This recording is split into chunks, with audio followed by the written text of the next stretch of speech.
तेजिंदर पाल सिंह बग्गा को देर रात पंजाब हरियाणा कोर्ट से राहत मिल गई है और हाई कोर्ट से जो राहत मिली उसके बाद मोहाली कोर्ट से जो वारंट जारी हुआ था उस पर अब कह सकते हैं कि रोक लग गई है। गिरफ्तारी 10 मई तक रोक दी गई है। हाईकोर्ट के इस फैसले को केजरीवाल को एक झटके के रूप में देखा जा रहा है।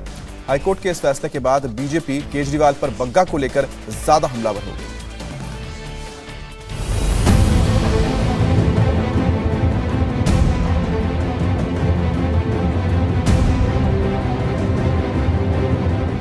तेजिंदर पाल सिंह बग्गा को हाईकोर्ट से बड़ी राहत।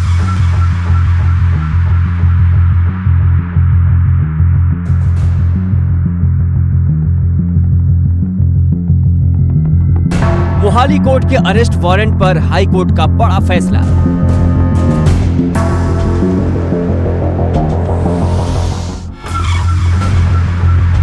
दस मई तक बग्गा की गिरफ्तारी पर लगाई गई रोक।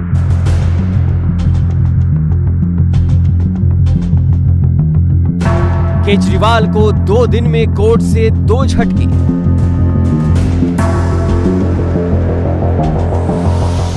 तेजिंदर पाल सिंह बग्गा की गिरफ्तारी 10 मई तक नहीं होगी। पंजाब हरियाणा हाई कोर्ट ने बग्गा के अरेस्ट वारंट पर सुनवाई करते हुए बड़ा फैसला सुनाया है। 24 घंटे के अंदर दूसरी बार आधी रात को बीजेपी नेता तेजिंदर पाल सिंह बग्गा के लिए जज के घर में सुनवाई हुई। एक दिन पहले मजिस्ट्रेट के घर पर सुनवाई हुई थी तो कल आधी रात को पंजाब और हरियाणा हाईकोर्ट के जस्टिस अनूप चितकारा के घर पर सुनवाई हुई। खास बात ये रही कि दोनों ही सुनवाई में बग्गा को राहत ही मिली। कल देर रात तेजिंदर पाल सिंह बग्गा ने अपनी गिरफ्तारी वारंट के खिलाफ पंजाब और हरियाणा हाईकोर्ट का रुख किया था। कोर्ट ने जस्टिस अनूप चितकारा के आवास पर सुनवाई की इजाजत दे दी। बग्गा के खिलाफ मोहाली कोर्ट ने नया गिरफ्तारी वारंट जारी किया था। मोहाली कोर्ट ने पंजाब पुलिस की साइबर क्राइम ब्रांच से तेजिंदर पाल सिंह बग्गा को गिरफ्तार कर कोर्ट के सामने पेश करने के लिए कहा था। इसी मामले में कल देर रात सुनवाई करते हुए जस्टिस चितकारा ने बड़ा फैसला दिया। जस्टिस चितकारा के आदेश के मुताबिक बग्गा के खिलाफ कोई सख्त एक्शन नहीं लेने का आदेश दिया गया। साथ ही बग्गा की गिरफ्तारी पर 10 मई तक रोक भी लगा दी गई है।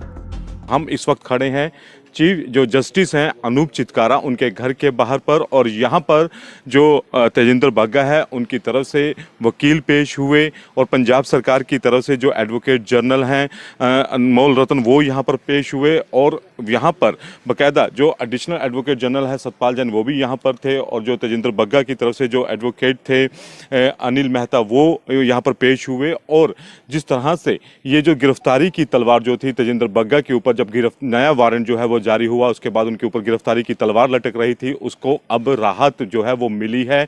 जो पंजाब और हरियाणा हाई कोर्ट का दरवाजा जो था वो खटखटाया गया रात को। जो जस्टिस हैं वो उन्होंने सुनवाई की और इस दोनों पक्षों की बातचीत सुनने के बाद 10 मई को जो हाई कोर्ट में सुनवाई होनी है तब तक जो है इस पे स्टे लगा दिया है, और ये जारी कहा गया है, साफ तौर पर ये निर्देश दिए गए हैं कि 10 मई तक जो तेजिंदर बग्गा है उनकी गिरफ्तारी नहीं होगी। लिहाजा एक बार फिर से पंजाब पुलिस और पंजाब सरकार को एक बड़ा झटका जो है इस पूरे मामले पर लगा है। इससे पहले पंजाब के मोहाली कोर्ट के न्यायिक मजिस्ट्रेट ने गिरफ्तारी वारंट जारी किया था जिसमें पंजाब पुलिस की साइबर क्राइम ब्रांच से बग्गा को गिरफ्तार कर कोर्ट के सामने पेश करने को कहा गया था। बग्गा के खिलाफ धारा 153A, 505, 505(2) और 506 के तहत केस दर्ज किया गया है। इसी मामले में कोर्ट ने वारंट जारी कर दिया। वारंट जारी होते ही बग्गा पर गिरफ्तारी की तलवार लटक गई, जिससे बचने के लिए बग्गा फौरन हाईकोर्ट पहुंच गए, और अब हाईकोर्ट के आदेश के मुताबिक बग्गा को 10 मई तक की राहत मिल गई है। अभी 10 मई तक उनको कोई गिरफ्तारी 10 मई तक बिल्कुल राहत है उनके पास, कोई गिरफ्तारी नहीं होगी। बाकी 10 तारीख को जो कोर्ट में मुकदमा लगेगा वो वहां पर तय किया जाएगा कि आगे प्रोसीडिंग्स क्या होंगी। तो क्या पंजाब सरकार की तरफ से भी कोई दलील यहाँ पर दी गई अंदर? पंजाब सरकार की तरफ से उनके एडवोकेट जनरल डॉक्टर अनमोल रतन सिद्धू वहां पर उपस्थित थे और स्टेटमेंट उन्होंने खुद दी है कि वो कोई भी कार्रवाई इसके ऊपर नहीं करेंगे 10 मई तक। कल आधी रात के बाद भी जब बग्गा के फेवर में हाईकोर्ट के जस्टिस का फैसला आया तो बीजेपी नेता केजरीवाल पर और हमलावर हो गए। अहंकारियों की और दुराचारियों की, बदलाखोरी करने वाले लोगों की बहुत बड़ी हार हुई है। इंसाफ की, सच्चाई की और कानून में रहने वाले लोगों की जीत हुई है। तेजिंदर बग्गा को हाई कोर्ट ने राहत दी है।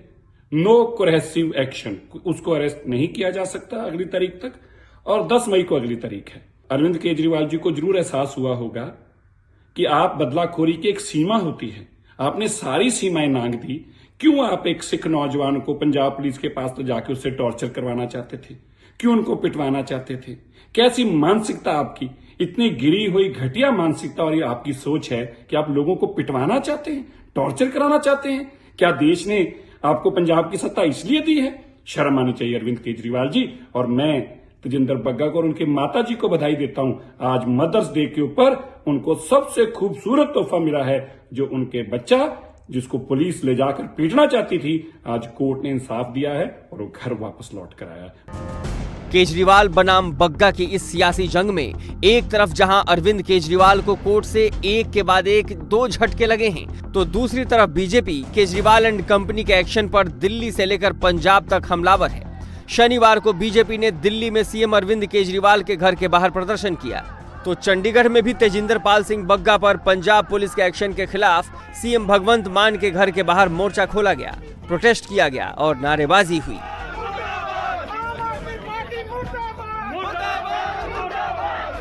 तेजिंदर बग्गा ने भी साफ साफ कह दिया है कि अब जब तक वो केजरीवाल को इस सियासी जंग में हरा नहीं देते, तब तक वो चैन से बैठने वाले नहीं हैं। 2 पुलिसकर्मी अंदर है, एक सिविल में था, एक वर्दी में था। वो नोटिस जैसे सर्व करने आते हैं वैसे मुझे लगा है। मैंने उनसे नोटिस मांगा तो एक पुलिसकर्मी उठा, उसने दरवाजा खोला, वो वाला जो दरवाजा था उसको खोला। जैसे दरवाजा खोला 14-15 लोग अंदर आ गए।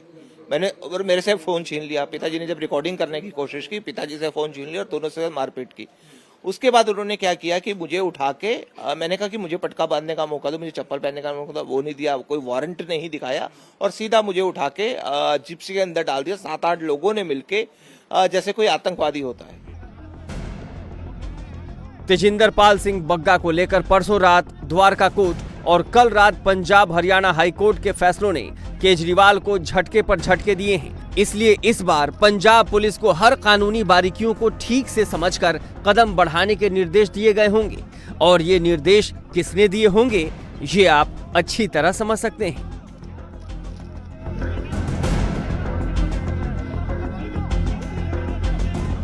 इंडिया टीवी हर वक्त हर जगह डाउनलोड करने के लिए सर्च करें India TV news Google play store या ऐप स्टोर पर।